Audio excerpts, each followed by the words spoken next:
Hi friends, ఎలా ఉన్నారు? అందరూ బాగున్నారా? లేట్ చేయకుండా వీడియోలోకి వెళ్ళిపోతాం. మనం ఇప్పుడు వాల్మీకి రామాయణం యుద్ధకాండ వింటున్నాము. రోజు ఒక ఎపిసోడు. మనది ఎక్కడ వీడియో లైక్ చేయండి, షేర్ చేయండి, సబ్స్క్రైబ్ చేయండి. ఎక్కడ స్కిప్ చేయకుండా టోటల్గా వినండి. జై శ్రీరామ్ అని అందరూ కామెంట్ చేయండి. ఓకేనా? నిన్న చివరి భాగంలో తెలుసుకున్నాం కదా. ఈరోజు వెళ్ళిపోతాం వీడియోలోకి.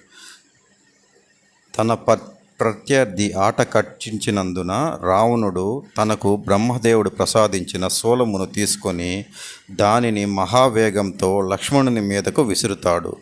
లక్ష్మణుడు తన ఆయుధములతో దానిని ఎదుర్కోవాలని ఎంతగా ప్రయత్నించినప్పటికీ ఆ శక్తివంతమైన శూలం అతడి వక్షస్థలంలో దిగబడిపోతుంది.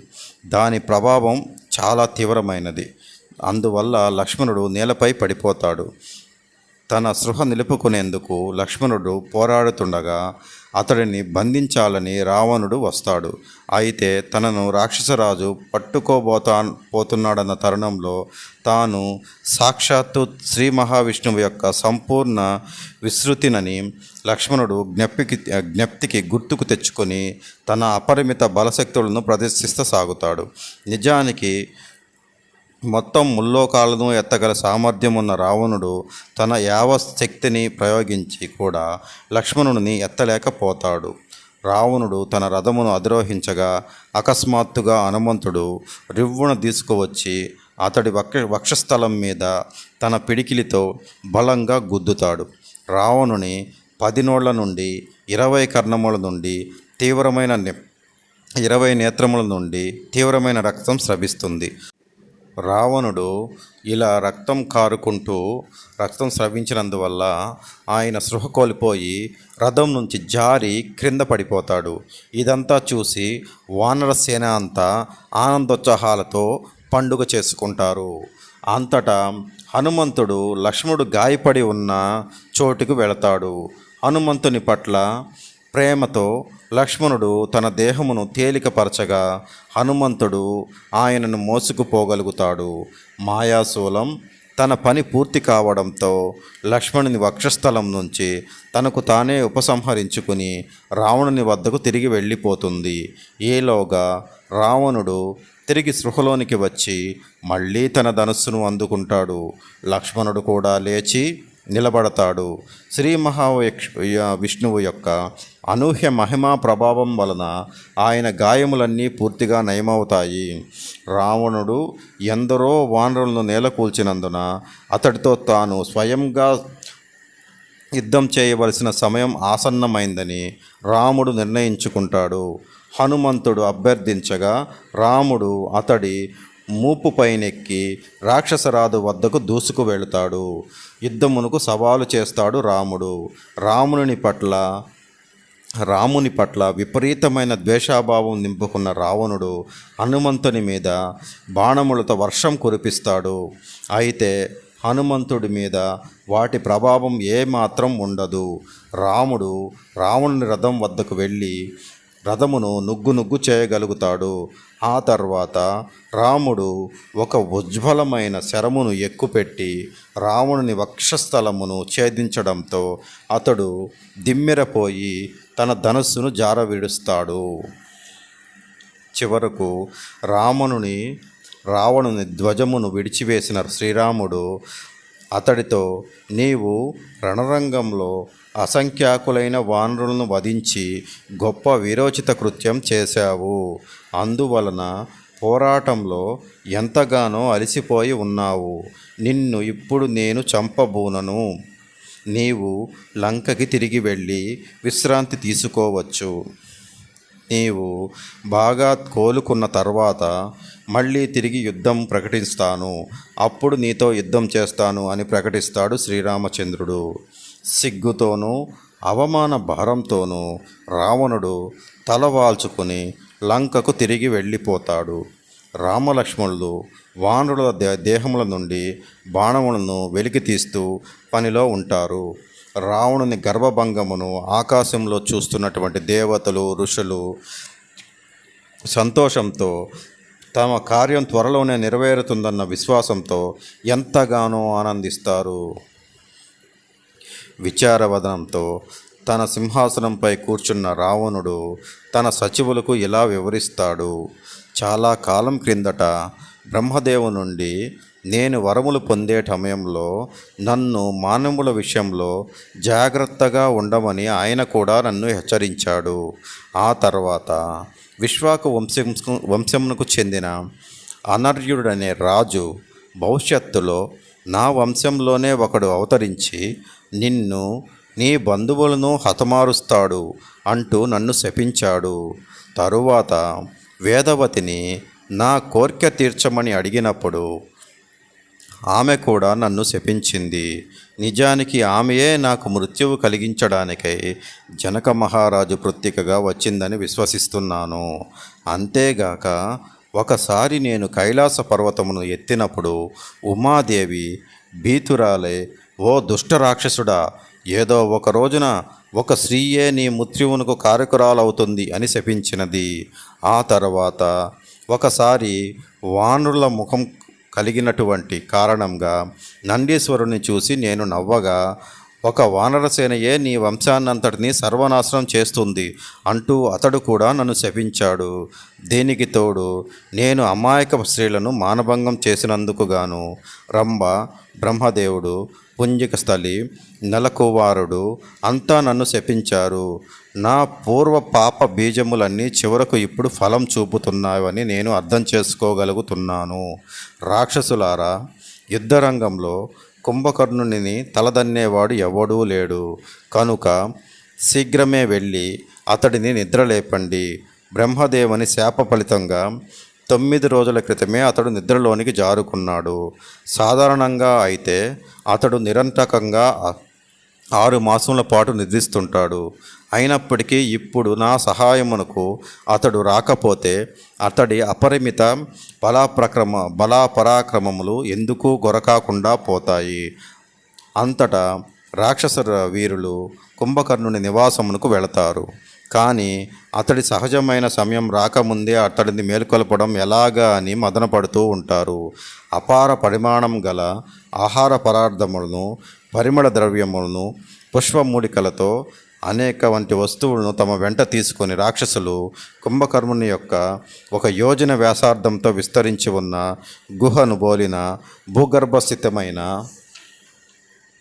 నివాసమునకు వెళతారు.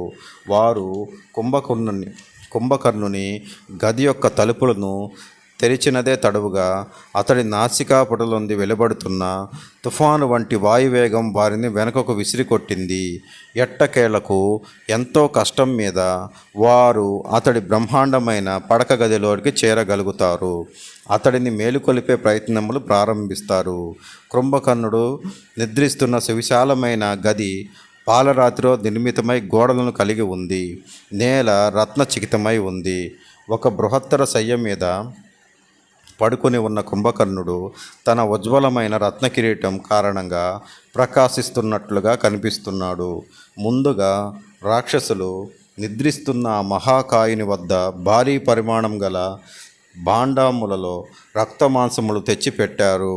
ఆ తర్వాత మందమైన రోమములతో నిండి ఉన్న అతడి బృహత్కాయమును, చందన లేపనమును, నానా విధముల పరిమళ ద్రవ్యములను పూశారు. రాక్షసులు ఉచ్చస్వరంతో అతడి ఘనతను శ్రోస్తం చేస్తున్నప్పటికీ కుంభకర్ణుడు హాయిగా నిద్రపోతూనే ఉన్నాడు.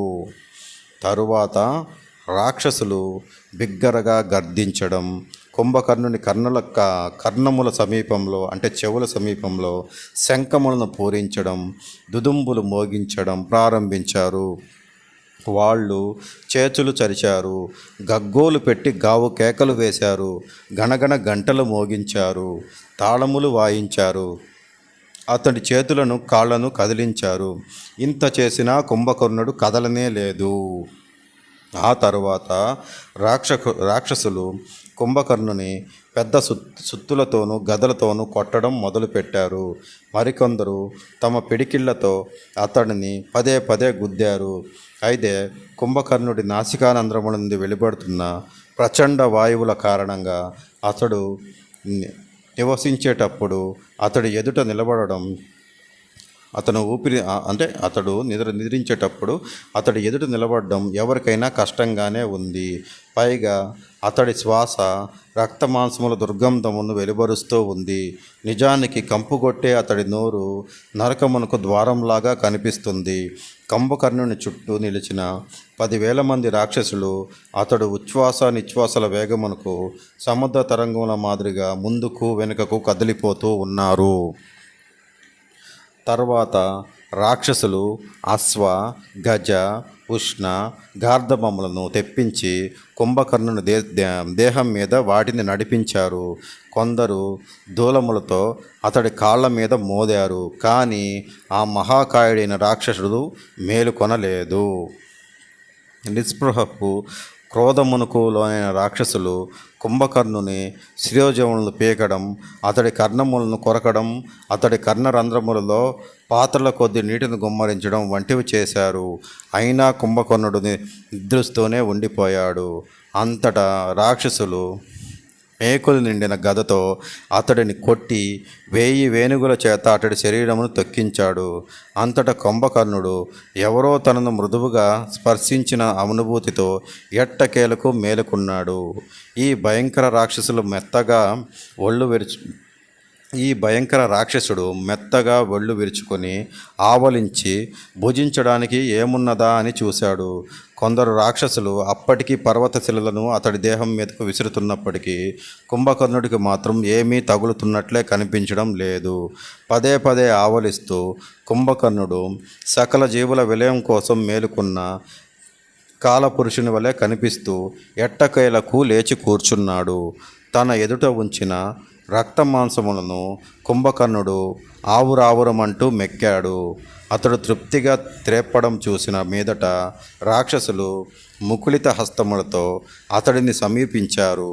అతడి కన్నులు నిద్రమత్తులో ఇంకా మునుగుతూనే ఉన్నాయి. కుంభకర్ణుడు వారి వంక చూపు సారించి ఆగ్రహంగా, అకాలంలో నన్నెందుకు మీరు నిద్రలేపారు అని అడిగాడు. నేను మాత్రమే ఎదుర్కొనగల మహావిపత్తు ఏమి వచ్చినది మీకు? నాకు నిద్రాభంగం చేయడానికి ఎవరు సాహసించారు అని అన్నాడు.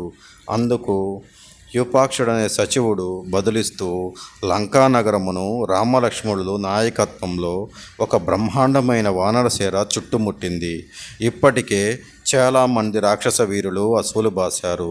నిజానికి రావణుడు స్వయంగా యుద్ధరంగంలోనికి ప్రవేశించగా రాముడు అతడిని పరాజితం చేసి వదిలిపెట్టాడు అని చెప్తాడు. అది వింటూనే కుంభకర్ణుడు, నేను తక్షణమే వెళ్ళి రామలక్ష్మణుల రక్తమును పానం చేస్తాను. రావణుని భయహేతువును నిర్మూలించిన మీదట నేను అతడిని వద్దకు వెళ్ళి కలుసుకుంటాను అని అన్నాడు. అయితే మహోదరుడు అందుకు అంగీకరించక, రావణుడు నీకు అగ్రగణ్యుడు, మహారాజు గనుక నీవు ముందుగా ఆయనను కలుసుకొని ఆయన ఆదేశమును స్వీకరిస్తే మంచిది అని సెలవిస్తాడు. ఆ తర్వాత రాక్షసులంతా రావణుని వద్దకు వెళ్ళి ఎంతగానో తంటాలు పడిన మీదట ఎట్టకేలకు కుంభకర్ణుని మేలు కొలపడంతో కృతకృత్యుడు అయినాము అని చెబుతారు. అతడిని ముందుగా ఇక్కడకు రమ్మంటారా, లేక రావణునితో పోరాడడానికై నేరుగా యుద్ధభూమికి వెళ్ళమంటారా అని అడుగుతారు. రావణుడు అందుకు బదులిస్తూ, అతడిని ముందుగా ఇక్కడకు తీసుకువస్తే నేను అతనికి సముచితమైన గౌరవ సత్కారములు అందిస్తాను. అతడికి తగిన పరిమాణంలో మద్య మాంసములు సరఫరా చేసి ఇక్కడకు ప్రసన్న వదనంతో వచ్చేటట్లు చూడండి అని అంటాడు. రాక్షసులు కొన్ని పర్వతముల పరిమాణంలో ఆహారమును 200 భాండములు నిండా మద్యమును తీసుకుని కుంభకర్ణుని వద్దకు తిరిగి వెళ్ళారు. కుంభకర్ణుడు ఆ రక్తమాంసములను మద్యమును స్వాహా చేసి ఉత్సాహభరితుడై ఆ తర్వాత తన అగ్రజుడిని కలుసుకునేందుకు తన మహాద్వారం నుండి వెలుపలకు వస్తాడు. మహాకాయుడైన రాక్షసుడు గుహ నుండి వెలుపడకు రావడం చూసి వానరులంతా కూడా భయంతో ఆశ్చర్యానికి లోనవుతారు. కొందరు విపరీతమైన భయంతో తక్షణమే నేలపై పడిపోతారు. వారికంటే ఒకంత ఎక్కువ ధైర్యం ఉన్నవారు రాముడిని ఆశ్రయించగా తక్కిన వారు భీతావహులై తలకొక దిక్కుగా పరుగు తీస్తారు. అసలే మహాకాయుడైన కుంభకర్ణుడు వానర చేనను చూసి వారిని భయపెట్టడం కోసం తన కాయమును మరింత పెంచుతాడు. కుంభకర్ణుని చూసిన రాముడు, రెండవ మేరుపర్వతం వలె ఇంతెత్తున నిలిచిన ఈ భయంకర రాక్షసుడు ఎవరు అని అంటాడు. అందుకు విభీషణుడు బదులు పలుకుతూ, అతడు విశ్రవసు ఋషి యొక్క పుత్రుడైన కుంభకర్ణుడనేవాడు. రాక్షసులందరిలోనూ అత్యంత మహాకాయుడు.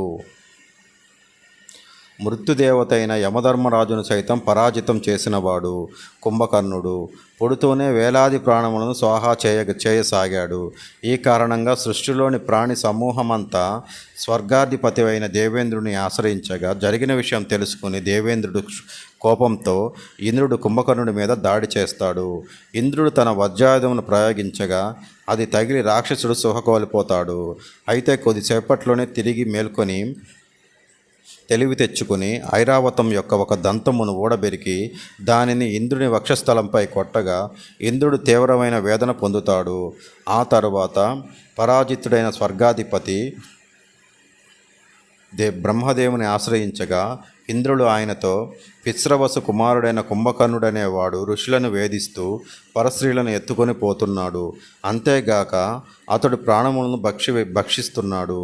అతడు భక్షిస్తున్న వేగం చూస్తే మేమందరం అంతరించిపోవడానికి ఎంతో కాలం పట్టదనిపిస్తుంది అని చెబుతాడు. బ్రహ్మదేవుడు ధ్యానంలోనికి వెళ్ళి దివ్యదృష్టితో కుంభకర్ణుని చూసి కలవరపడ్డాడు. పరిస్థితి గురించి కొద్దిసేపు ఆలోచించిన మీదట బ్రహ్మదేవుడు కుంభకర్ణుని సమీపించి, నిన్ను లోకనాశనం కొరకు సృష్టించడం జరిగింది. అయితే ఇప్పుడు లోక సంరక్షణ చేయవలసిన సమయం ఆసన్నమైంది. అందువలన సకల జీవుల శ్రేయస్సు నిమిత్తం ఈ రోజు మొదలు నిరంతరము గాఢ నిద్రమగుడువై పడి ఉంటావు అని అంటాడు. కొద్దిసేపట్లోనే కుంభకర్ణుడు బ్రహ్మదేవుని శాప ప్రభావమునకు లోనైపోతాడు.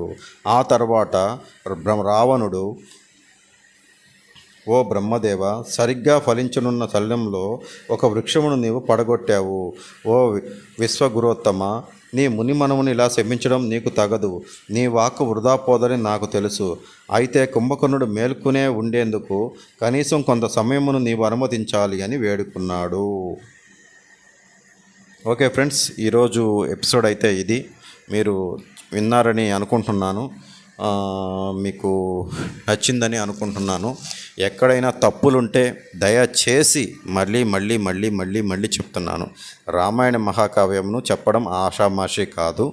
నేను చిన్న ప్రయత్నం అయితే చేస్తున్నాను. మీరు అందరూ నన్ను క్షమిస్తారని, తప్పులుంటే క్షమించి తప్పుల్ని కామెంట్ రూపంలో తెలియచేయండి. క్షమిస్తారని అందరినీ కోరుకుంటున్నాను. వీడియోని ఎక్కడా స్కిప్ చేయకుండా చూస్తే మీకు ప్రతి ఎపిసోడ్ టు ఎపిసోడ్ అర్థమవుతుంది, కథ మొత్తం అర్థమవుతుంది. మీరు ఈ కథతో తృప్తి పొందుతున్నారని అనుకుంటున్నాను. మన వెళ్తూ విన్న వాళ్ళందరూ ఒక జై శ్రీరామ్ అని కామెంట్ చేయండి, లైక్ చేయండి, షేర్ చేయండి. ఈ వీడియో ఇంకొంతమంది చూసేదానికి వీలవుతుంది. మాకు కొంచెం ప్రోత్సాహాన్ని ఇచ్చిన వాళ్ళు అవుతారు. ఇంకేమీ లేదు. ఓకేనా ఫ్రెండ్స్? మరి రేపొక కార్యక్రమంలో ఈ తదుపరి వీడియోతో మళ్ళీ మీ ముందుకు వస్తాము. జై శ్రీరామ్, జై శ్రీరామ్, జై శ్రీరామ్.